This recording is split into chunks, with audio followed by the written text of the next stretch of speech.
Mm-hmm.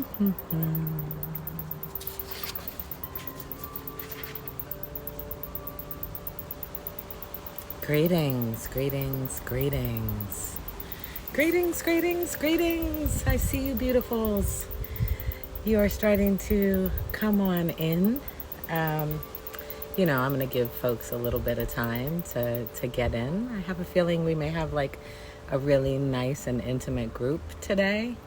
Um, you know, uh, and so it will be you and we will be together and we will have this conversation. Thank you for coming today for episode of 1 of Mystic Behind the Journey, where that we will be talking about the creation of the Cuts for Luck and Scars for Freedom album. I am not taking any requests to be in the video at the moment because I have guests who are joining me. Right now, I am really just trying to I'm trying to make sure that I'm present and that we are here. I now know I don't have to click the wave button and wave at all y'all. I could just wave and say hello. But we'll be talking about the how the album was made and going back. One of the guests who are going to be on today, the Angel, she and I have been collaborators, going back to, well, we'll talk about the story when she gets on here, but going way, way, way back before I ever had a deal. Greetings, JC. So the Angel's going to join us, and then Jack Splash, or AKA, as I know him when he signed me, Matt, is going to join us for the second half. I am going to see if I can get... And probably what I'm going to do with these is I'm going to save audio. I just invited you up, Angel. So you should have gotten a request. Greetings! Hey! Welcome! Hello. It's so good to see you. Let me turn up the volume a little bit. It's so good to see you. I don't even think I've seen you on a screen during COVID, right? We've talked on the phone, but... Yes, we have. Yeah. So it's beautiful to see your face. And it's beautiful to see yours. Thank you for joining today. It's only 5:01, so I'm going to give folks a couple minutes to kind of get in. Yeah. And just so you know, because I had to have somebody teach me how to do it, when we get to the end of your segment, then you will have to click the X button on your screen to bring yourself back into your audience. Okay. And then I'll be able to bring up Matt. You'll tell me what to do. Yeah, absolutely. I have tried to be professional about this and create questions and all that. People keep telling me that you can't comment, and so I will. Okay. It looks like the comments are not turned off, but I may have somewhere else in my settings. I may have some kind of privacy on there. And I promise that I will check on that for all the beautifuls in the room for future episodes. Greetings, Mama Chef. I see you. And I see each of you guys coming in the room. It's exciting. What'd you say? That's better. I can actually see now. Oh, good. Can you hear me okay? I can hear you great. Can you hear me okay? Yeah. Good. Okay. Yeah, no, I'm saying to Ruth's Life, you're saying the comments are still off. I can't exit out of the live to try to figure out what's going on with the other comments. So for the moment, I think what folks are going to need to do is you can send comments as a question, and then I'll see them when they pop up. But we'll do more questions from like those of you who are here with the Angel and I, when we get kind of towards the end of the segment. But I gotta say though, before we start, it was so lovely to be in LA yesterday. It wasn't too hot. Oh, And it was nice. nice to be out and about in the world. It was nice to Yeah. see Planet Asia and P Frank Oh, wow. and just all kind of East Oakland was definitely in the house and met some new DJs and got my groove on. What up, Hey. Applejack? I see you, man. So it's 5:04. We can start. So greetings, everybody who's here. Um, to Behind the Journey, Mystic Behind the Journey. This is episode 1 of this IG series to celebrate the 20th anniversary of my debut album, Cuts for Luck and Scars for Freedom. And I'll give more details on how the episodes are kind of going to play out towards the end and as we move along. The only kind of ground rule I'm going to set at the moment is if you come in the questions and folks ask me when I'm putting out a new album, I'm not going to answer that question. I will answer that when we get further into the episodes, maybe, right? But so today, first, I want to welcome the Angel. The Angel and I have been working, collaborating with each other and working with each other forever. I want to ask questions about that. So I'm not going to put years on it at the moment. And I'll ask you to introduce yourself, but I want to introduce you as someone who is a sister to me and so beloved and has impacted me so much as an artist, as a businesswoman, as a woman, period. And you have stayed by my side through some of my most painful periods and when I was more broken. And you have been there through my healing journey between being a teenager and me now being Yes. 47, right? Yeah. And so I thank you and I honor you. So please introduce yourself and tell us a bit about yourself. Oh, well, first of all, thank you for giving me the opportunity to come here and speak some beautiful things about you. Oh. I started out as an independent recording artist and record producer, and that's when I came across you. And I'll get into how, and there was just a really cool little story about how I discovered, what you were doing. Because in the Bay Area, everybody loved you when I went up there to do some college radio interviews and things. Um, and over the years, I have also become a film and television composer. And I've involved you a little bit on that side of my work as well. So that's a kind of scope of what I've done: producing, remixing, DJing, everything music related, and also a little bit of screenwriting and development on that end of things. So it's been an interesting ride. Yeah, and you say all that, and you say it so humbling, like you've had your own record deal and done all of those kinds of things. And so for people who may not be familiar with the Angel, listen to our conversation, but please, go and learn about her. You can support her music on all digital platforms, and we'll kind of get into that a little bit later. But welcome. So my first question for you is really about, like, how did we become collaborators? How did you find out about me? How did this start? Okay, so I think I have. And you can date me, that's fine. No, that's. What did I do? I had my little prop all set up, but I have your original cassettes for like Red Love, which was a poem, correct? Yes, Red Love was a poem. Yes. And it was given to me by a college radio DJ called Rhyme Scheme. Do you remember Charles? I do remember Charles. I do remember Rhyme Scheme. I can't remember his last name, but it he might have matter. got it from. I don't know if he got it from me. He might have got it from Tembisa. Okay. So when I went up to do a college radio interview with him back in the day, I was with Delicious Vinyl, and they were sending me out to kind of like spread the word. I think we released, I don't even know if we officially even released Spirit of Love. We did have a video. It did come out, but everything was a bit of a mess. And they lost their distribution right before the album was supposed to be released.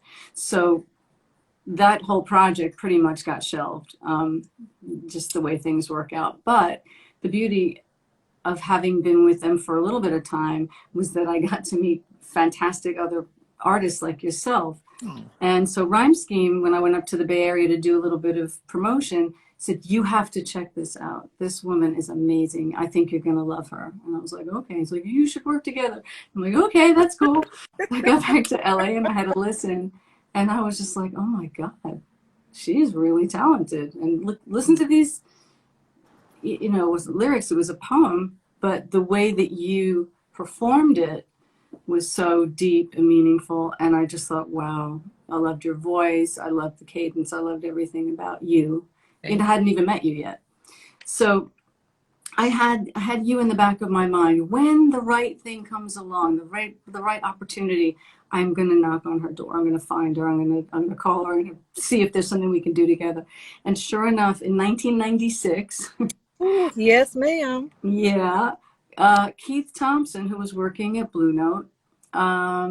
So I don't even know how Keith got to me, to be honest, but he did. And he said, listen, I'd really love for you to do a remix. We're putting together this compilation album of remixes of tracks from our vaults, like a lot of things that no one's ever, either unreleased material from our Blue Note vaults, or just, you know, tracks that people love, and you can remix anything you want. And so Questlove is on there, and you know, I mean, it was an incredible, it was the Roots, it was, oh my God, the LG Experience. I mean, there were so many incredible producers on this record, and it was like me, the anomaly. And but you know, whatever flavor I was bringing obviously kind of resonated, which was great. So I wound up choosing a Donald Byrd track that had never been released. It's a track called Kofi, and it was so beautiful. And I was like, wow, the instrumentation was so phenomenal. And I thought, you know what? This could be an opportunity. So I talked to Keith about, hey, could I bring in a vocalist on this remix? And he's like, you can do anything you want. I'm like, oh, yay. So I reached out to you and said, hey, do you want to take a crack at writing lyrics to this piece that had obviously was not meant for lyrics? It was a beautiful instrumental piece that really, how it sat in the vaults from the 60s until 96 is beyond my comprehension, but that's like major record label stuff. Yeah. But I don't even know if I knew it, and I don't remember that it had never been released. That's awesome. Yeah, it was just one of those things, because he was like, you could pick from anything. Here's a whole bunch of stuff. So I was listening, I'm like, that's the piece. And then you wrote phenomenal lyrics, and we went into Hollywood Sound Recorders, the very legendary studio up in Hollywood, and we recorded your vocals. And then I went back to my cave and cut things up and did my did your magic? Yeah, that's and then that became the opening track of that album. They were so happy. They were like, listen, can you produce the only original track with a current artist that we have on the label called Jackie Terrason? So I wound up doing both, and they bookended the album. But that was the beginning of our journey together, which was so beautiful. And then, and I must say, I have to say, because I think people would get a kick out of it, when you asked me, when we connected for Kofi, you know, I looked up what did Kofi mean, and it meant Friday, and thinking about these women in the marketplaces and different places in Africa, and Kofi gliding gently on Friday, gliding, remember, and really thinking about, like wanting to honor, right, our ancestry and these vibes in these places. But I slept with it under my pillow, as if in some way it would like get into my brain. And I just think that that's funny. I don't really sleep with beats underneath my pillow anymore, or music underneath my pillow anymore, but I did. Beautiful. I did with that. So that's the beginning of where it is. And I was trying to think about, like, what is the kind of sequence of our collaborations. And I thought we might help each other, that we did Kofi, and also on Kofi, you know, you were not looking to be singing on it, but I got you to do a little bit here and there. We can talk about that right now, because folks who are familiar with the Life and got the Cuts for Luck and Scars for Freedom album may think that I had wanted to be a singer, that I had been infusing these things together, Yeah. rhyming and singing, and I had absolutely no interest in that, right? And Yep. I coming from hip remember. hop and as an MC, it was just like, we don't, right? I Like don't a sing. rhyme, like, you know, Exactly. but you open that up, and I'm curious about like why you thought I could do that, and how you just kind of thought about having me do that. I guess I just heard something in your voice, there's a certain kind of something, even when you're speaking and when you're rhyming, that I just thought, you know what, it's worth a shot. Let's try it. And then it was just like, we just unlocked something there, and that was it. We did. And doing those harmonies over and over and trying to figure out how to do that. And you would give me the notes, and then I would try to sing them. And I remember when you put it all together, I was like, wow. Ah. Well, but it's so cool when you can step back, and listen to yourself objectively. It's such a different experience than having to do it. Having to Yeah. do it maybe Yeah. comes with a little bit of like angst and concern, and but then when you can sit back and go, oh wow, that was me. And I think that's kind of how you felt when you first heard Yeah, back it what was you like, had wow, done. there's like more tools in my artist box, right? For Oh yeah. expressing different kind of motions. So we went from there. Did we go from there to Okay, all right? We went to, oh yes, 1998. We did Okay All Right. I was approached by Tripec Records in the Bay Area, and they said, we really want a female producer on here. Could you do something? And we know you're not from the Bay, and I was like, well, I'll tell you what. How about I produce something for Mystic? And instead of it being an Angel record, we'll do this with Mystic. And so I reached out to you about that, and you were like, let's do it. And that was So so. that's how we got Okay, all right. And I think so for folks to understand that Okay, all right is one of the songs that Angel and I made for like what she was creating as this masterful producer that ended up being on the Cuts for Luck album. But you guys didn't get the Cuts for Luck album until 2001, and Okay, all right came out in the 90s. The late And so night. where did we go from there? So from there, we went to Destiny Complete. 2001, I was scoring a film called Ah, Boiler Room. yeah. And out of that, it was in kind of an unusual situation because we made a deal where I could own a piece of the score. And that's not a normal thing, especially on a studio feature. But they were like, if there's a Listen to what she's saying, people. Listen yes, to the different ways that we can approach how we do business. Please. absolutely. So it was really cool that Dana Sano, who brought me into the project, and she said, "Look, we can figure something out. Like, let's see which piece of score you might want to own at the end of this, because we want to help make the deal better." And I guess they budgeted it in a particular way. So X was the amount for the composer, and then Y would be this pool of extra money for licensing tracks. Yeah. And so I thought that was extremely nice of her, and really fair and unusual. So I get through all of the scoring, and then there's this one very short cue called Segue to Work. And I remember Ben Younger, who's the director, there was something in the cue he didn't like. There was like one piece of instrumentation. It was just something. He's like, I don't know, there's just something in that's bugging. And he was loving everything. He was really excited. So I said, well, look, why don't I just keep muting things until we figure out what it is, and then see if you like it, because I thought it was really cool. Yeah. I was like, look, before you just throw it out and we do something else, why don't we just check it out and see if, sure enough, I muted this little organ riff, and he was like, oh, I love this. Yeah. This is really great. And so that became like his favorite cue. And he's like, you should do a whole song with this, around this piece. And so I called you and said, hey, guess what? Here's an opportunity to do something. And here's the piece. It was like, it started out as like a 20-second cue, or maybe around 30-second cue, so a very short piece. And then I expanded it, and then that's how we wound up.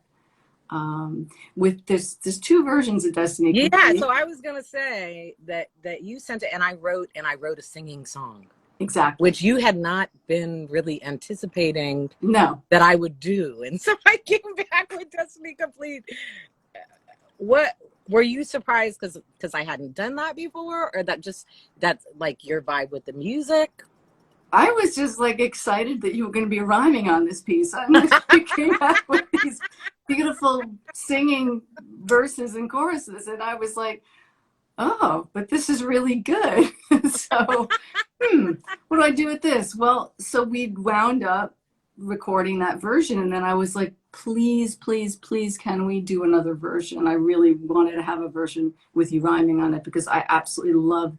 There's a certain intensity, a certain just brilliance that you bring to your rhyming that I was just jonesing for.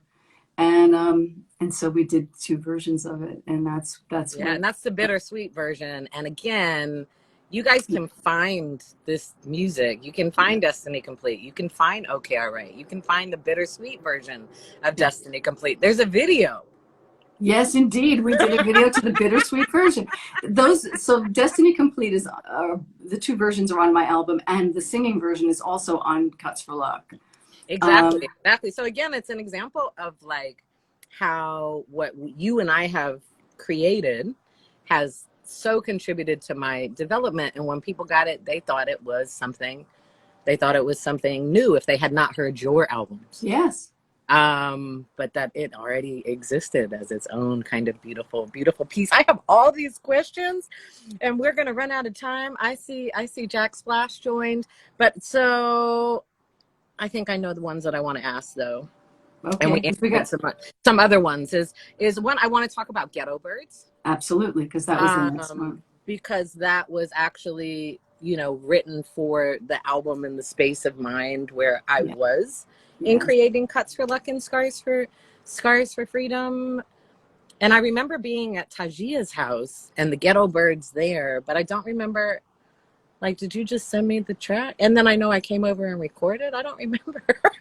I don't remember how we. I think we always started from a track that I then presented to you. Yeah. I'd spent a lot of time talking to Matt Kahane about you, and he should sign you, and he should be putting your record out. And Kevin and I went in. I think we had a couple of meetings with him to try to make sure that happened, and then it did. And then it was a matter of like, what? Okay, so what do we do? So. And I think maybe we talked about, Destiny being on your album too. And maybe we talked about, okay, all right. And then I was like, I really felt like it was so important for you to have community, your Bay Area community of producers, because there's so many great Mhm. ones around you that loved you, that were excited about working with you. And I was thinking about, okay, what they might do with you and then what we could do together. And I wanted to do something that just wasn't girly. Right. And, because you bring up, you can do both. I mean, we're both women, we can do girly things, but it was something Right. where I really felt like I wanted something that if people listen to it, they wouldn't just assume, oh yeah, that was the one that was done by that female producer or whatever. Right. Right. Right. And so when I think we talked about what we were going to do because all of those sound effects at the beginning of the song of the helicopters came from the sound. This is the supervising sound editor on Boiler Room. I just worked on that, and so Frank Gaeta, I said, listen, can you do me a favor? Do you have any authentic helicopter sounds? I really need it for this track, and that's where those came from. Oh So wow. See, yeah, this is what I'm part of what I'm excited about this series is like I get to learn things that I never knew. And I think that you sharing about that is a nice segue to kind of I want to make sure that when I have you on here and also when Tim Bisa's on here later on in the series yeah, and Dana and other folks is like it's not common to find, particularly in hip hop, to find women who co-collaborate over decades of time, yeah, or even on an album, right? And so yeah. I just kind of wanted to talk about, the experience for you in mentoring and being present with me developing as a woman, and also for me as a woman, the importance of having a woman to to be present. So we can start Uh, with you. Yeah, it's a very different energy, I think. I you know, I just thought you were so brilliant, honestly. And I'm not saying that because we're here talking right now and other people are listening. I just immediately felt that you were so talented and you absolutely deserve to have a voice out there, you Mm. know, in the world where people could really hear your heart and your thoughts and your perspectives and it just yeah. So I mean it was just such a joy. Like every time we worked together, it was excellent. It was I loved it. And you always came with something really special. You know, you're an amazing writer. You're really excellent. Thank you. Yeah, Yeah. for me, it's like I think that there was probably a different openness to developing as a singer, Hmm. exploring different genres of music and sounds and Yeah. feels, and just I'm not sure how I would have responded to that from a man. To be Interesting. to be frank about it, right? That I may have Yeah. felt like that's a man trying to tell me what to do, right? I'm an MC. I know what I'm doing. Thank you Oh very yeah. much, right? But that coming from you and for people to understand, it's not like what the angel has taught me. It wasn't simply via conversation. It's like I literally remember sometimes being in tears trying to learn how to Mm, put harmonies together and doing things over and over, but yeah. having this trust in you as a composer and producer, and understanding that when I walk out there is no telling what it's going to sound like when I get it again. So everything that she is having me do, she's got some reason for that, right? And Yeah. I've never had um the experience that I've had with you being able to create what we have. And we have other songs if people are Oh interested yeah. in looking, Yeah. Believe It, and things Baltimore. like that are super dope. But I did want to ask you, and I'm so sorry, I should have put in more time, but I wanted to ask you to like share with us what you, if you have things that you can share about, if you can share about what you are currently creating and working on, and where people can find you. Oh.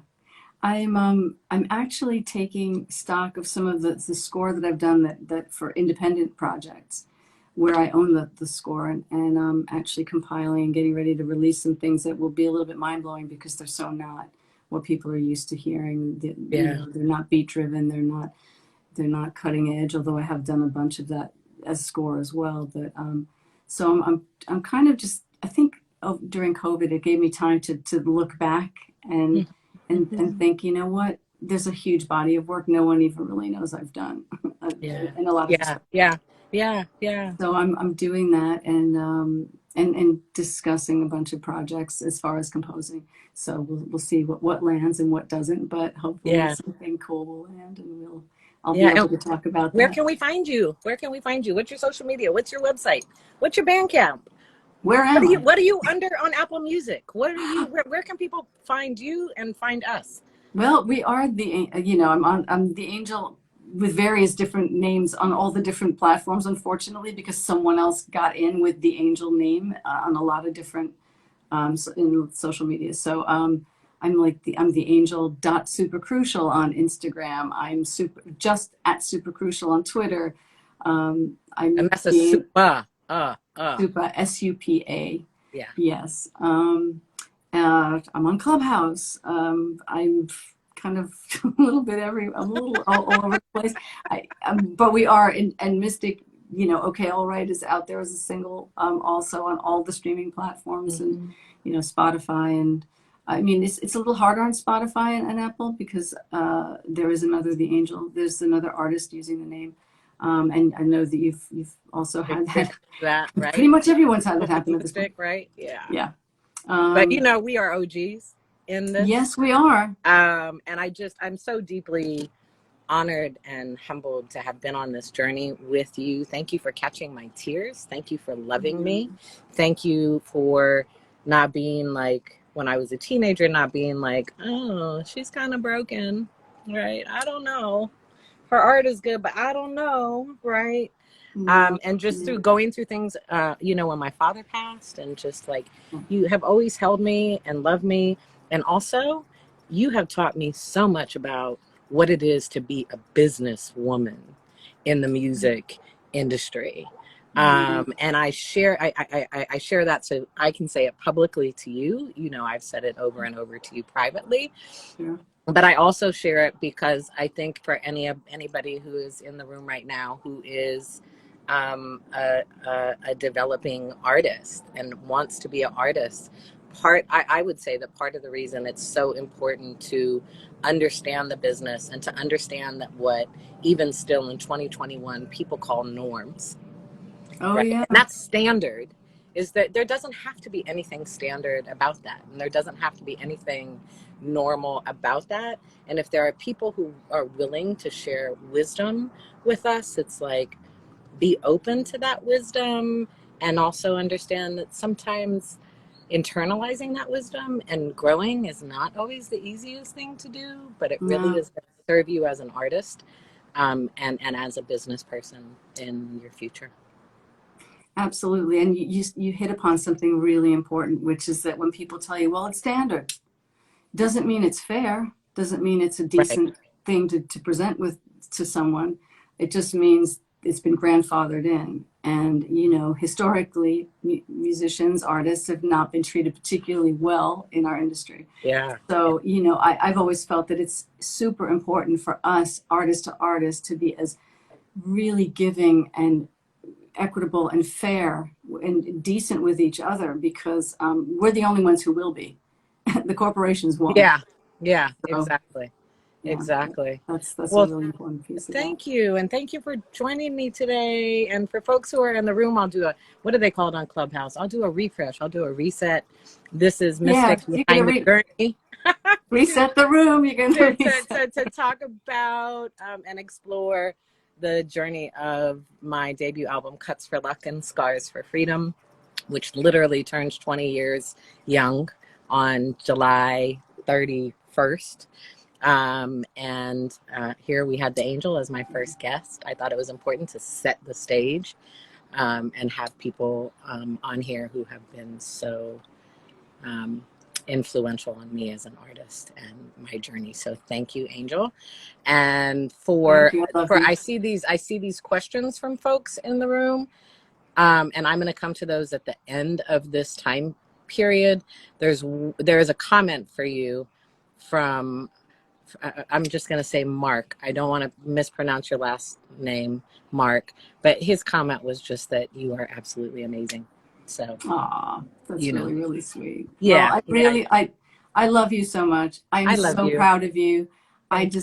Not just as an artist, but as a human being, you are the Kevin always says it's a British expression about being the genuine article. You're it. Thank you. And I really, really just, you are my family. I love you very much. You are my family. Thank you. And I love you. And again, thank you for being here with me and with everybody else today. So happy to do so. How do I leave? So up on the top of your screen, I think there's an X, and then that's you. Okay. You leave, and Okay. Sir Jack Splash, I'm about to send you a request to come on up. Oh, come on. There we go. It's sent to you, Jack Splash. So you guys are starting to get a sense of what this is really about. These are conversations, and it's not me bringing in people so you can hear them say to me, oh, God, this is why we love you, Mystic. But it is to really open up in a unique way for you to have a kind of understanding of what the journey has actually has been, because it has been a journey. It's been a musical journey, and it's also been a healing journey. And now we have up here, and I put this in my notes. I tried to be organized about this, right? And I'm going to say, I know you as Matt. However, you are also known in the world as an artist and a creative as Jack Splash. And as I introduce you, I just want to say, folks, this is the person who signed me to Good Vibe. This is the person who was my A&R. This is the person who also in this unique way, which is the beauty of independent labels, you know, also held my tears and helped me to celebrate and helped me have a place to really explore myself as an artist. So welcome, sir. Please introduce yourself and tell us a little bit about yourself. Um, you already He introed doesn't me. normally do these things, folks. Yeah. So, Well, but he's here. I I was Mystic's A&R. That's the best. That's the best way to say it. I mean, we were the thing that I could add to that is that you know, when you contacted me about this, you know, thinking about those times, we were just like as a little collective trying to be our own version of like artistic revolutionaries, period, you know? Yeah, And yeah. and so like, and maybe Angel just clarified it for me. I'm not sure, but like I couldn't remember exactly how we connected. You know, I know that Bahamadia had been playing some of your songs, but I don't know how we connected other than our energy is similar, you know, and I love Yeah, yeah. everything about you. So yeah, that Mm-hmm. I can't believe it's a 20-year thing right now, but Yeah, 20 years ago, that's exactly, um, you know, I just wanted to be around beautiful artists, yeah, and yeah. that's what you were when I met you. You know. Oh, thank Yeah, you. Thank you. And Jack Splash is an amazing producer and all that. You can go explore him as well. I'm not going to put all his stuff out there, but we can ask him at the end. You can explore it. I am going to answer this question really quickly. Good Vibe as a label is not active. However, Good Vibe as a family is still active and will always be. So I wanted to ask you a little bit because Good Vibe was revolutionary, and folks, we actually use Good Vibe revolutionaries, right? That's yeah, what was on. That's what we're on. yeah, What was on what we were creating. yeah. And for folks who weren't familiar with Good Vibe, Slum Village was also there. Bahamadia was there. Feel the Agony was there. Spontaneous was there. Who am I forgetting? Big Dro. Big Dro was there. We had T double and Mirage Yes, yes, from yes, yes, yes. this. We had like Declaim who I with know. Madlib did that album, and I still talk to Declaim now because I love all the stuff that his wife Georgia, Yeah, Georgia. I Georgia love Amador. Sister Georgia, man. Yeah. So I yeah, would I love mean, to create with her.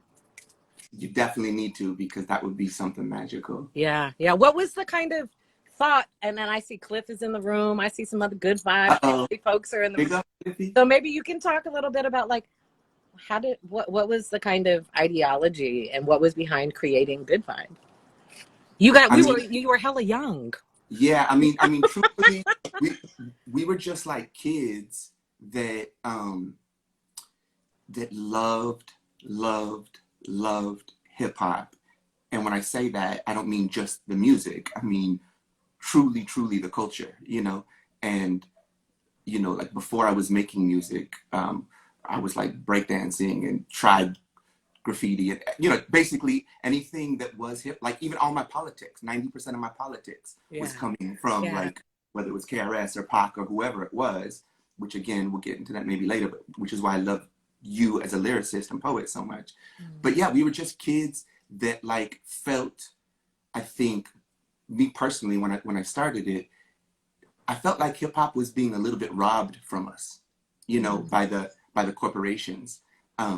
And because hip hop had started making so much money, um, it was fewer and far between when there would be amazing groups that I grew up loving and looking up to, you know, Yeah, yeah. again, whether like a BDP or anything, basically, you know what I mean? Or Right. Pac even, you know, they just weren't getting signed or the music wasn't coming out. And, you know, being actually up in the Bay Area when the label originally started, it hadn't dawned on me that like, oh, we could do this shit ourselves. You know what I mean? We don't have to get deals. Let's just put it out. The Yeah, Bay was so instrumental in that because LA had some of that going on with like Ruthless, but there wasn't tons of indie stuff. yeah. Um, and the Bay just was like, it was all about that hustle, about who cares about these major labels? Let's just put our, and that was Right. hip hop or punk rock Right. at that Shouts to time. Too Short, E40, The Click, Everything. everybody. You Even know, Master Young P, Black Brother, everybody. wasn't Absolutely. Master P out there at the And time? Like, Master P was out here. He definitely absorbed some I know, oxygen game out here. Sure. exactly. But yeah, so like, so, so it was kind of an accident, I guess, you know, but it was just, let's put beautiful music out there. And for me personally, I wanted, I wanted to focus um, on the artists who were actually about the community and not just about the music, you know. I didn't like force that on artists, but I felt it was very important that that that both of those things were totally possible. Yeah.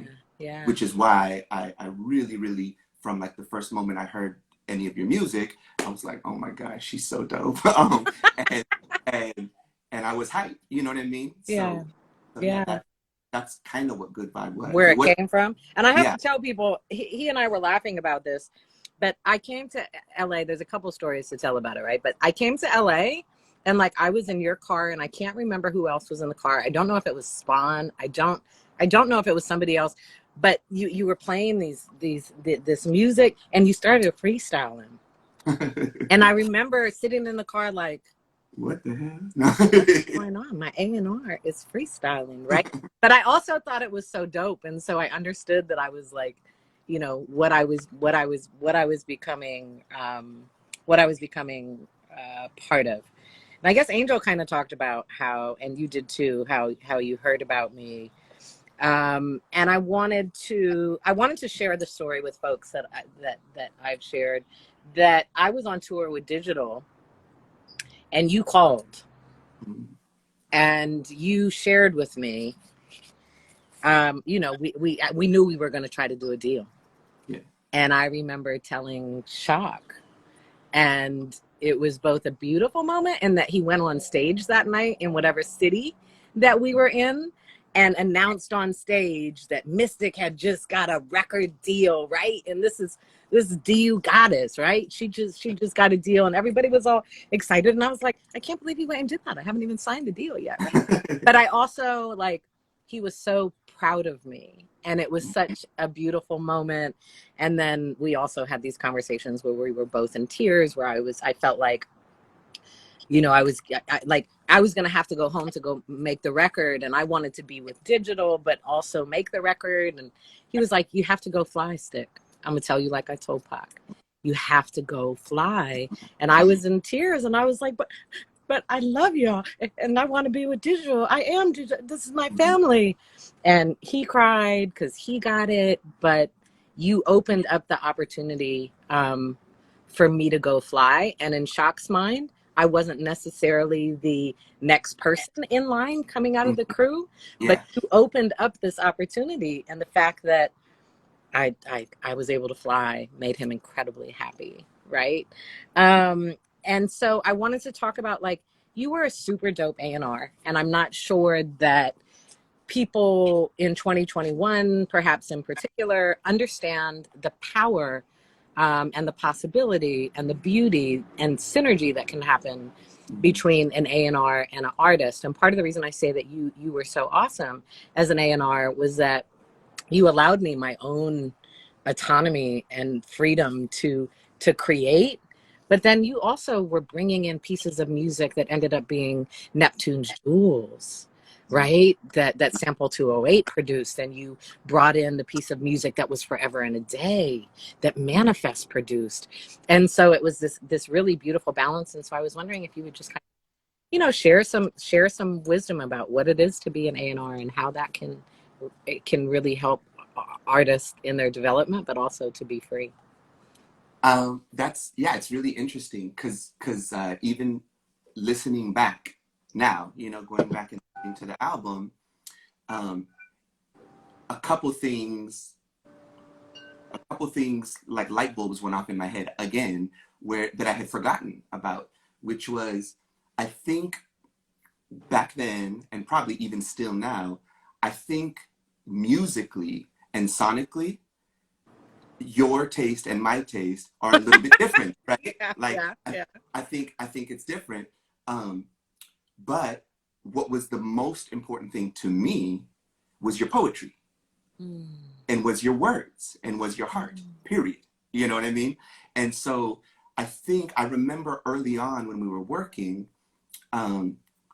like talking about autonomy and space and all of that, I felt it was super important that in order for you to be able to really dig deep, you know, and to give of yourself, poetically, um, spiritually, um, sometimes that's hard. That's a really, really hard Mm-mm. thing to do, right? And so I guess maybe because I'm an artist also, and I was since I was little, like the last thing you want is someone over your shoulder pressuring you about all these other things Right. when you are trying to dig deep and just kind of hold it together to, you know, to Yeah, give of yeah. yourself. So yeah, so there might have been times when we were working on the album where I might have liked a different track here or there, you know, but our relationship was so like open that you were always open for me to make suggestions. Sometimes you didn't like the suggestions, which is totally you're the artist, you know what I mean? Like that's Yeah, what it yeah, that's kind yeah. of about. But ultimately, yeah, you had it. I felt like you had enough space to do like your best work poetically, right? And so I think that's probably it was missing back then. It's still totally missing now. I know that because I deal with different A&Rs now, you know, and like they Yeah, don't even yeah. really, a lot of them aren't even really communicating on a real level with their artists. So it's like, of course they're not going to be helping create like John Lennon's or Mystics or Pac's or Karis One's. No, that's why all this weird stuff is just always floating around, because those executives aren't taking the time, right, Right. to help the artist be their best self. So anyways, yeah, it's funny that you mentioned like some of those songs, but I mean I think about like Fatherless Child is one of my favorite Yeah, songs and on yeah. the album. Thank you. And I know that, I mean, I know how hard of a song that could be to write, you know. And anyways, I think the autonomy Yeah. that you deserved and that you had at the time helped create space that some of those types of magical songs could get created, you know? Absolutely. And Fatherless Child produced by Chops. And it literally, for people who know the lyrics, when I say it's a Monday, finally found the perfect beat to speak my piece on how I came to be. That's literally how it felt when I heard that piece of Yeah, that piece of music. And I wrote it on a Monday. yeah. And so I thank you for linking me with Chops. Do you remember like what you were thinking about and feeling as the album was like being created? Like, were you thinking, oh, we're going to be successful with this album? Were you think, like what were the variety of thoughts that you were thinking about? Because we ended up with a highly successful Yeah. album, but it was made in an indie context. And I think that you signed me. I don't, I'm one of those people who's open with my business, but I think I was signed for like $20,000, but 10,000 of that was my budget to make the album, which we went I over. don't, We went you know, over. I don't even remember. I literally don't remember Yeah, any of no, this. it was. We went over, and I was working with children here in Oakland, and like I would write the rhymes and write the songs and get them together, and then I would fly to LA, and we had the digital reels, and we had to budget for like how many reels we had. We had a Yeah. board. I'm hoping that Matt Lavella comes on as my engineer. Somebody asked who mixed the album. That would be Matt Lavella. He Yeah. continues to be my engineer in 2021. But that, yeah, it was, Good Vibe was a true indie label, but you guys gave everything that you could possibly give to it. Yeah. And so we ended up with something beautiful and that was successful. So what were you thinking Yeah. about as it was being made? Well, I definitely had no idea when we first started that it would be as big and successful as it was when we ultimately Neither put it did I. out. Yeah, I will say that I think the reason why I wanted to sign you from the beginning was because because I did feel that you had the voice, like all the way around, right? Like when I say that I loved your poetry, I loved your poetry, and I also loved your instrument, which was like, I loved the way you rapped. I loved the way you sang when you sang, you know. I loved your poetry when you would do just poems, like spoken word. And so, yeah, I did feel like if we made the right album, that it could really reach the masses. Again, going back to the whole revolutionary thing, that's the whole point. You know, I didn't want to just, yeah, right. I mean, like when you think about the life, think about the lyrics to the biggest, like the hit song, right? Right. That, to me, those are the best hits, because it's like, it's a big song that's an important song, right? Yeah, I was like, how am I on the radio talking about people who are locked behind walls and mothers and welfare lines, and like, how did that get on the radio? I know, but I always said, it felt good, the energy. Yeah, and not just that it felt good. It's like, that's kind of what I always, even to this day, that's what I tell artists about. You know, artists are so scared to like talk about any real shit, basically, because they're always thinking, because they're kind of being poisoned by executives, that like, oh, that stuff doesn't sell, or people don't want to hear that. But it's such BS, because I mean, that's a contemporary thing that executives are selling them, right? Like half of the huge albums from all of the history of music are like political albums, you know? And anyways, as we were working on it, as songs were coming in, yeah, like the artistic excitement level, I kept getting more and more hype, thinking like, oh shit, this is gonna be crazy, you know? And I didn't, honestly, like none of us ever made any money, to be totally through the whole Good Vibe process, you know, because everything was always being reinvested back into the movement, you know? But so the hypeness wasn't like, oh, we're all gonna get rich. The hypeness was, oh my gosh, this thing is gonna spread all over the world.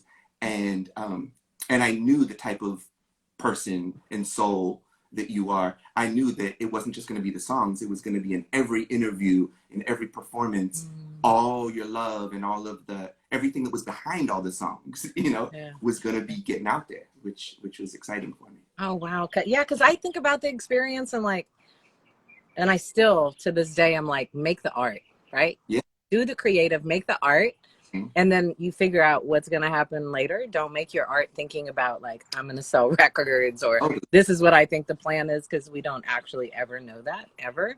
But just to create the art. And I don't remember feeling in the process like, I was so deep in like my healing and claim my space as an MC and talk about it. And it's often that way with the first album from artists, right? It was my entire life up to that moment, my entire life of loss, my entire life of joy, my entire life of trauma, my entire life of community, my entire, just like everything that, and you go, it was you in an album form, really. Yeah, absolutely. Your whole, well, I do want to say one thing, is that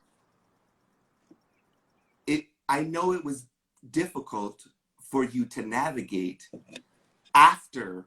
See, that's the thing that people don't realize, is that true artists aren't thinking about all that other stuff, right? It's literally the art.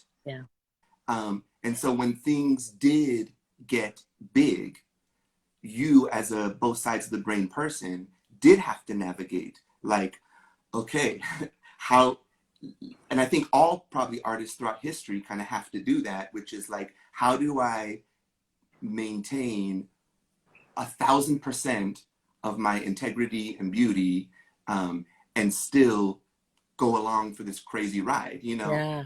I just want to, I thanked you back then, but I want to thank you again. I do think you did it beautifully, and I think that you did it in a real courageous way.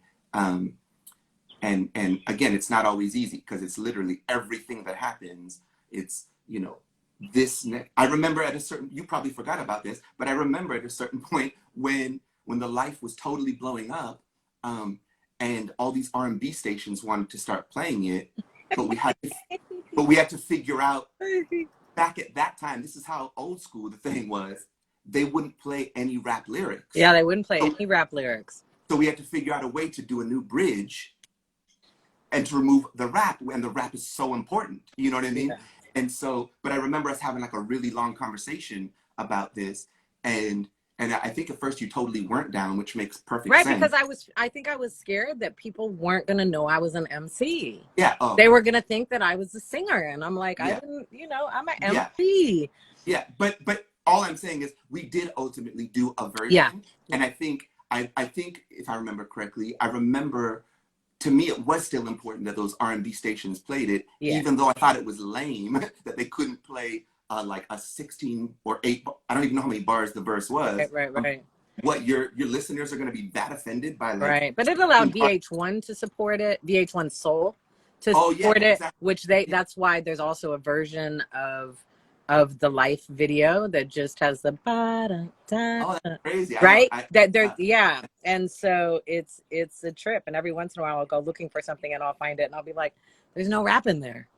But what was beautiful is because people connected with that, then it was an opening into the album. And once people figured out it was the same woman singing and rhyming on the song, and it wasn't somebody else with me mouthing the words, that people were like, oh, okay, this makes sense. But I also remember, like, people have to think about, people remain to be so concerned with the numbers that happen in a first week. Now it's more focused on streaming and what have you. But for people who are not aware, like, I think Jill Scott's first album sold something like 7,000 the first week, and we moved like 6,000 the first week, and we were freaking ecstatic, right? Wow, 6,000 records, you know what I mean? But that every piece of it was to be appreciated. But I'm thankful that you brought up, like, the difficulty of navigating what happens after you pour your heart and soul into something. And I didn't know how many people it was going to resonate with. Yeah. And there were things that people gravitated to, like on Fatherless Child, and me saying that I had been raped, which was one song out of one line out of a four verses. It was one line, and so many people gravitated, and I had to, like, learn in real time through the experience. I still, to this day, have only performed Fatherless Child less than 10 times, right?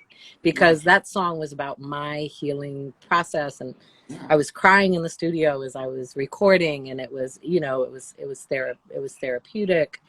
But I had to learn to navigate that, and people were drawn to not just the pain, but the healing that was in process on that album.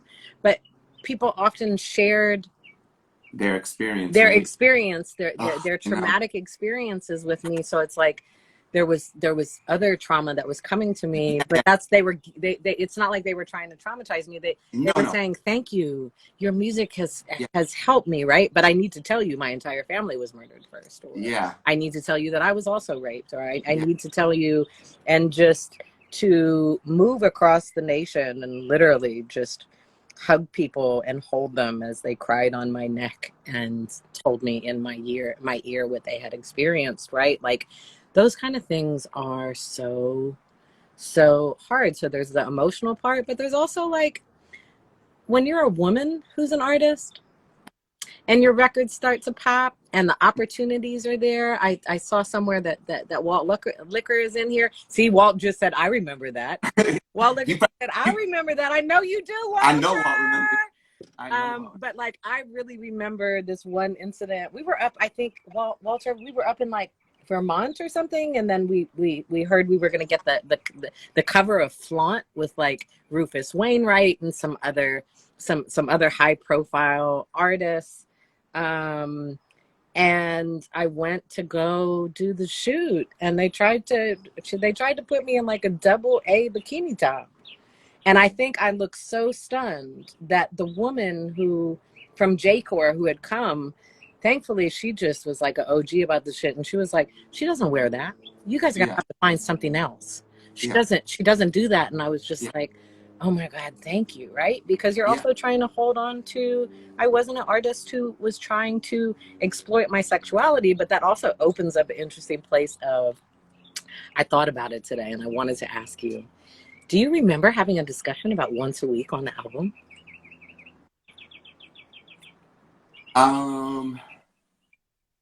No, I don't really remember that. But I bet you if you tell me about it, I'm sure I'll remember. You know what I mean? Yeah. So you, again, our relationship was so open and that's why it was Yeah. so important. And you called, and I'm sure it wasn't the easiest conversation to have with Yeah. me. Yeah. But you were like, are you sure this song should go on the album? It's kind of not, like, the other songs that you've created and what's there. And I was absolutely, for people who don't know, Once a Week, it starts with me, honoring short. But from a woman's perspective of Say Ho, can I ask you a question? You like the fly? Yeah. You don't want me to talk to you like that? Yeah. Right? But that it was different coming from a woman, Yeah. but that it was also this song about having this kind of, you can't Yeah. like me. We could link and we could get, Yeah. you can't Funny. blame me. So we had the conversation, and obviously it's on the album. But I remember You won the conversation at least, right? yeah, I mean, and it wasn't, I Yeah. don't think you weren't trying to make me do it. You were Yeah, I trying was to bring asking. to me, like, thinking Yeah. about the context of the album and what else Yeah. you're saying. And my thing, I might not have even had the language at that point, right? I have all Yeah. kind of new language now that I went and did some more learning in the Yeah. university, right? I didn't have a framework to put it in, but that what I knew inside of myself at that time, because, and I didn't write that song about me. I wrote Yeah. that song about one of my sister friends Yeah. who absolutely moved that way. And Yeah. my mom wanted me to say that she loves that song. And I was Yeah. actually, for people in the Bay Area, I was in Rainbow Grocery, and Rainbow Grocery played it while my mother and I were shopping in there. They were like, we love this song, right? Yeah. And that all these women in their 40s and their 50s and older, they love the concept of Once a Week because they heard it differently. Yeah, of course. Right? They Well, wanted to be in control of their sexuality and their bodies. But I think what I knew at the time was just like, we're diverse as Black women. And I can both care about the babies, right? yeah. And And articulate caring yeah. about the babies and the world and our communities. And I can also be like, say ho. Like, ask you a Well, question. That's yeah. also some Bay shit too, right? No, So, of course. I mean, come on, living up in the Bay, Short was still is one of my favorites of all time. What's interesting though is that I don't totally remember that conversation, but yeah. you bringing it up now, it's totally interesting because as progressive as I was at that time, I've always, even back then, loved the fact that like Pac was able to do Dear Mama and I Get Around, right? Yeah. Or I love that Marvin Gaye was able to do the super sexual stuff and then do, like a full album of beautiful politics, right? Yeah. So Yeah. so maybe at that time, just being totally honest, I didn't understand, that a woman could be totally both, which it doesn't make sense to me that I would think that way, but maybe it was, right? Yeah, And I'm maybe, not sure it did because you weren't like aggressive about it. It was really like, yeah. I just, wanted If to anything, talk yeah, about maybe it. I'll try to protect like your image and your vibe. Yeah. But yeah, I'm happy that you did win that argument because to me, I think that does make a more full and more real artist. You know what I mean? Yeah, So yeah. it's huge foresight for you to have that. Yeah, To yeah. like, I love that you were able, actually, there is, I saw like maybe years ago, someone on the Life video, that like, someone randomly just has it up there on YouTube. And I think a teacher had played it, for his class and let the whole song play. And then that interlude comes in at the end. And he got in a lot of trouble because it was like a young class, but he was okay. Like he apologized he's like, oh my God. And he like tried to turn it off real quick. Yeah. And then sent like I think an email to the parents or whatever saying, I'm so sorry, but I wanted them to hear the life. Yeah. You know? See, he also should have listened to the entire song, right? No, he said, trust me, I learned the biggest lesson. He listens to the very end of everything now. Which But somebody asked if Good Vibe was after digital, and I need for people to understand that Good Vibe is absolutely after digital. I was blessed to become a member of Digital Underground before I ever had a record deal. But unlike the ways that, you know, Pac was on I Get Around, and so we associate it more, and with other songs with digital. Um, you know, I'm on the April Showers, on the Who Got the Gravy album, or what have you, but it wasn't about being presented to the world as a member of Digital Underground. Shaq was very clear that he and I had discussions, and we were intentional, that I was an artist, I was a woman, and I could totally hold my own, and I didn't need to be put on the shoulders of men as so many amazing women artists were. That's just how the business kind of worked, is that the men had to co-sign you. And so there's an answer to that of digital was absolutely afterwards. So I didn't mean to interrupt you, but oh no, so, but we are almost at time. I want to be respectful of your time. Do you mind staying while I answer a couple of these questions? And oh see no, if there are any? I'm good at like until 6:20. At 6:20, I'm on daddy duty. So Okay, yeah. Children first, yeah. please. Somebody asked who Neptune's Jewels was meant for. Don't worry about it. Enjoy the song, right? Say that really lovingly. But if you listen to my music, I am incredibly open and vulnerable. Um, and I think that there's some power in folks being able to associate that song with whoever they love, or who's ever in their life. So I don't answer that question. I've never answered it in an interview in a magazine, and I will not answer it here. But I am thankful to have loved that individual, and there was dope music that came from that. Folks might not know that the song "Destiny Complete" that Angel and I were talking about, that was also written for that person, or based on our experience, not written for that person. So that's an answer there. Fixed waters. I'm humbled. They said so much. Thank you so much for making this album. You helped me cope with some crazy shit. I will always love you. I love you too.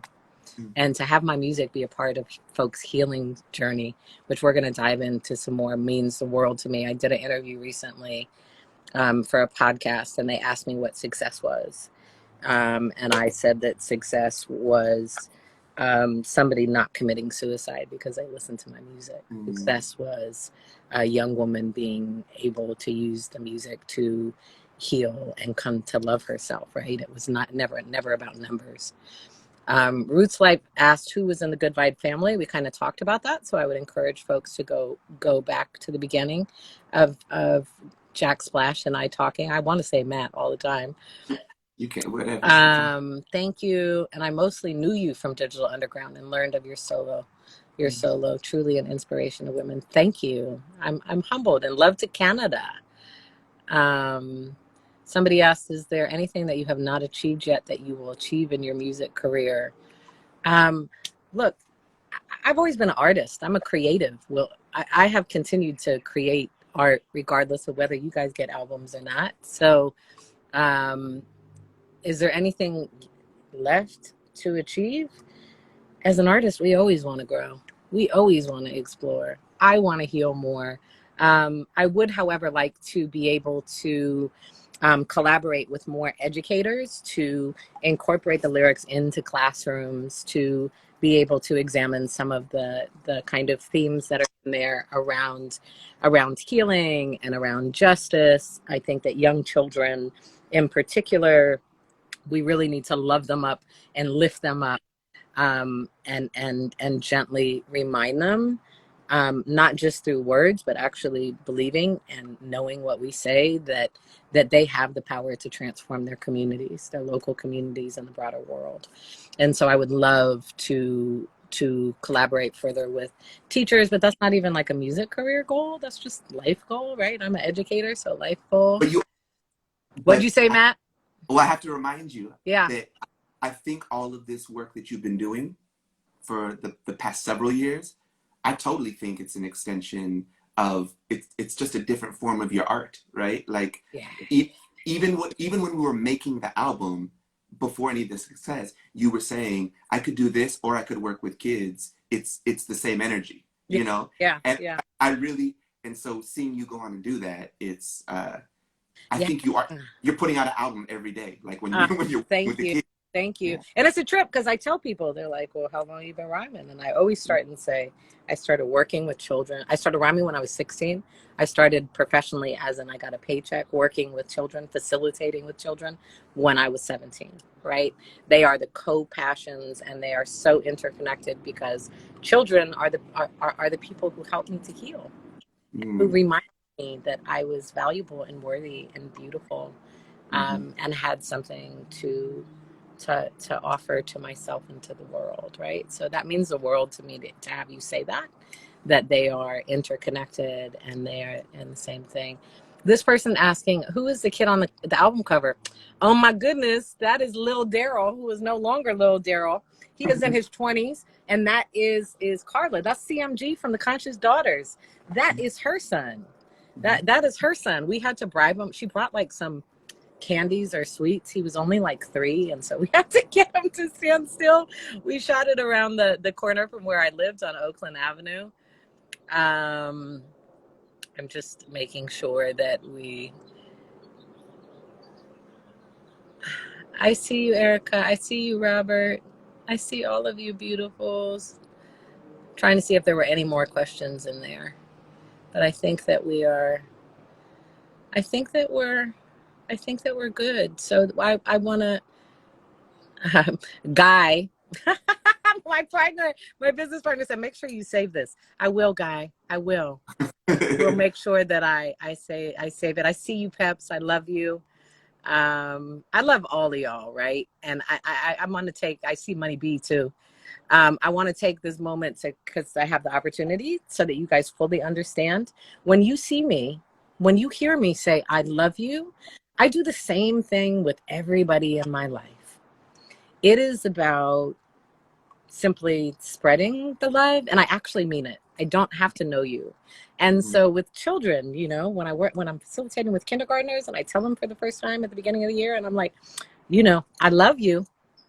And they're like, what is she talking about? Right? Like, and then when they understand that I really, really love them, they start being, I love you too, Miss Mandy. I love you, Oh, Miss Mandy. You know what I mean? But that the love that I offer and extend is from the deepest part of my heart. And Matt, I love you, and I thank you for being just a pivotal person in my life, and for seeing me, and also being someone, and I will keep returning to this, right? Because it was the same thing when I talked about Shock in Tampa, and saying, he saw all the light and love in me when I was still a broken Black girl, right? mm, And that you too saw the light and you felt the love, and that I didn't know everything and I was a bit more wild.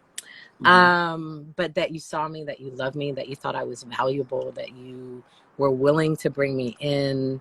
And I appreciate your love and excitement for hip hop.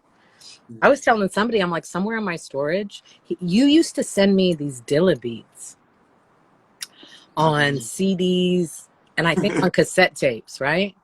And Oh I'm yeah. like, well, if I ever find those, I got to give them back to his family. Does anybody have questions for Sir Jack Splash here before he has to jump off? This person wants to know, do I ever tour or do live shows? I haven't, because I was in school. We'll talk about that more. It's hard to be a scholar and engaged in research. It's also hard when you're working with children. You have to make decisions about where your time is allocated. And I have always felt, particularly with children in our communities, Black and brown, indigenous children in more economically vulnerable communities, there's too many people who come into their lives and they leave. And so I make decisions about what I'm doing musically based on what I'm doing with children or what I'm doing in other spaces. But I will say, I absolutely am interested in touring in the near future. So if you're somebody who books shows anywhere in the world, Holla at your girl. What's the last bars you wrote? Bust a rhyme. No, I'm not gonna rhyme one here. That's not what we're doing. And the last bars I wrote were part of my creative process. And if I haven't shared them publicly, I may never. Um, and then I'll close. Oh, I'll answer this. Did I tell you that the album was going to be called Cuts for Luck and Scars for Freedom when we started? I'm pretty sure that you definitely had the theme. I don't know Yeah. when, during the process, but I know that, yeah, you had the entire in Yeah. my mind. I Yeah. remember Well, you. in OK, all right. I say, Yeah, for luck and yeah. scars for freedom. Right. I love. So it was there. And then the album cover, that album cover was envisioned as a tattoo to go on my arm when I lived on Oakland Avenue. For people who are familiar with Pearl Street and the liquor store there, the community has been gentrified, but it used to be a dope spot over there. And the D boys were always hella protective of me and loving, and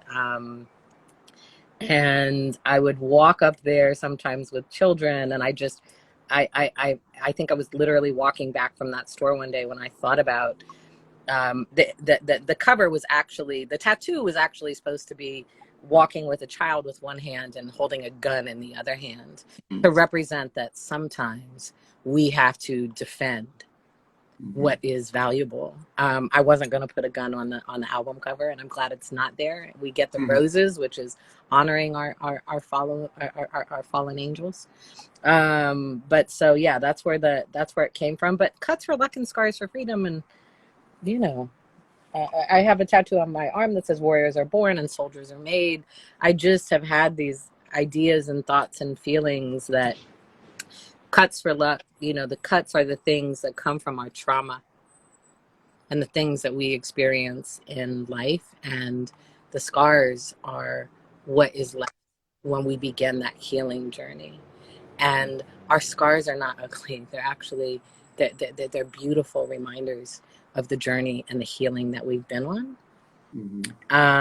And I felt in some way that to acknowledge our cuts and to acknowledge our scars was actually a powerful, protective place to be, right? I know I'm scarred. I know I'm cut. I know, particularly when we made Cuts for Luck and Scars for Freedom, I was, harder to love because I was in such a place of being traumatized. But that's where the album came from. And it's 6:15. Is there anything I didn't ask you that you wanna add, or is there anything you want to share with people about where they can find you, or know, or if you're working on something, Well, or no? I would say He likes shades. That's I why don't I even. got him on Mama Shep. She asked about your shades. Sorry, go ahead. Oh, I don't even know how Instagram works, so I don't know who's on. But if there are any artists that are on, I would say definitely look to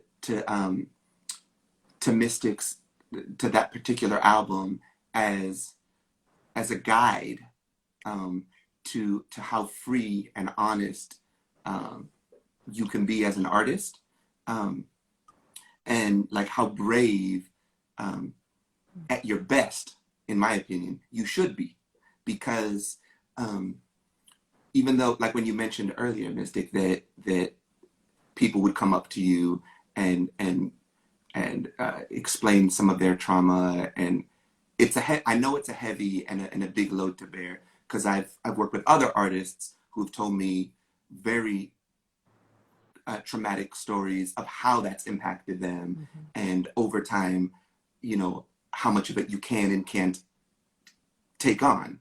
Yes. But I will also say that if art is really beautiful for anything, right, then I think that's one of the most important things that it is for. Of course, there's music that you can just dance to and have fun to and get wild to, right? And we all love that too. Yeah. But if you are an artist that has that type of heart, that has your type of heart, or my type of heart, where you care about people, go back and listen to Mystic's album from the beginning to the end, and I think that you will be inspired to to be brave like you were. And so I want to thank you for, I do know, because I was there for some of the tears. I know Walt was there for some of the tears, Angel. A lot of us as a family were, but you did work through it, right? And you did have the guts to do all that. And so, yeah, that's probably the one thing that I would like to say, that as a legacy, right? As something that this is now 20 years on. I know. That's the type of albums that artists right now should be making, right? So that's really what I think that's beautiful wisdom, and I think there's, you know, other artists that they can look at as well. But I do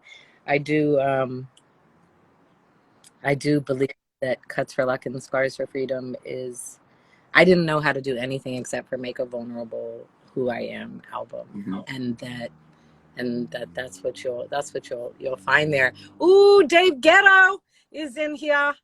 He says he loves us. We love you too, Dave. And somebody also shouted out Plant Life. Hey now. So it's 6:19. I want to let you get to daddy duties, but thank you. I love you. And I'm deeply humbled to have been on this journey with you in this lifetime. So thank you. You too. So what, do I press the X to exit? You can press the X to exit. Okay. I love you. I'll see you. Right. I love you. Peace.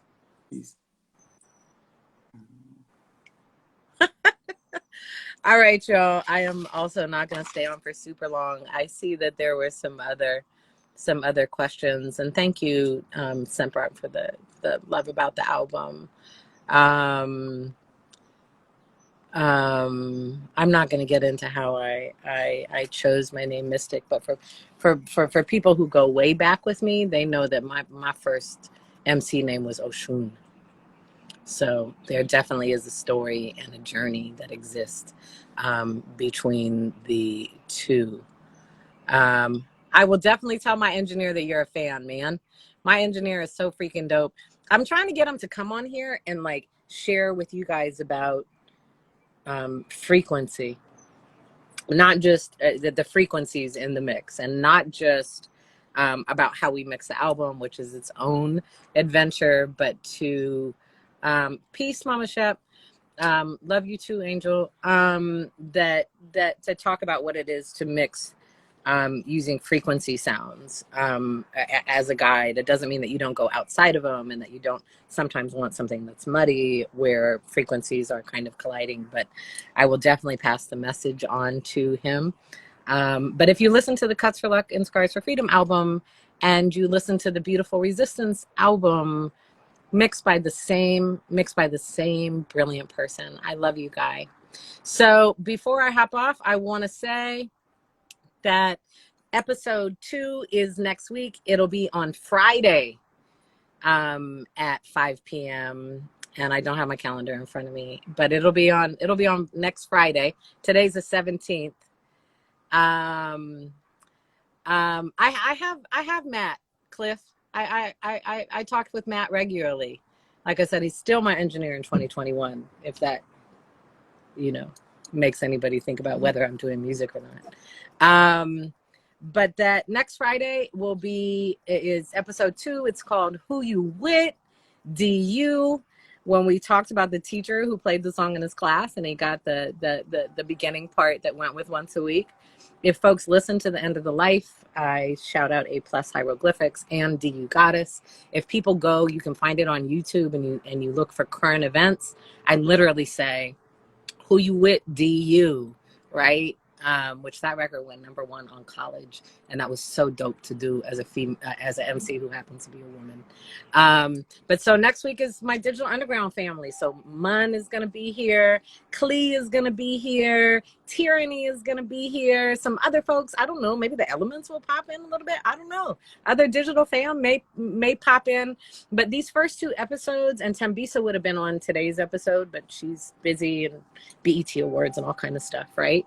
But that these first 2 episodes are really about laying foundation. You guys got Cuts for Luck and Scars for Freedom, but I didn't just like come into the world making Cuts for Luck and Scars for Freedom. And digital is my crew, it's my family. I am the DU Goddess. forever and always will be. So I look forward to seeing you next week. I'll start posting promos on my story and on my feed. If you guys have any ideas about how you think I can spread the message that this is happening more, please do absolutely let me know. And I love you, and I am out. Have a brilliant rest of the day. I appreciate you. Take care of yourselves. And as I always say, please do practice intentional acts of kindness. Take care of yourselves. Take care of others. Remember to breathe. Find your grace and stand in it and just shine on. You are valuable and worthy, and you are loved. Good night and peace. Thank you. Yes, Guy, I'm going to save it, my love. I'm going to save it. I got you. One love, y'all. Peace. I love you. Oh, Shiraz, I love you. I love you. I love you.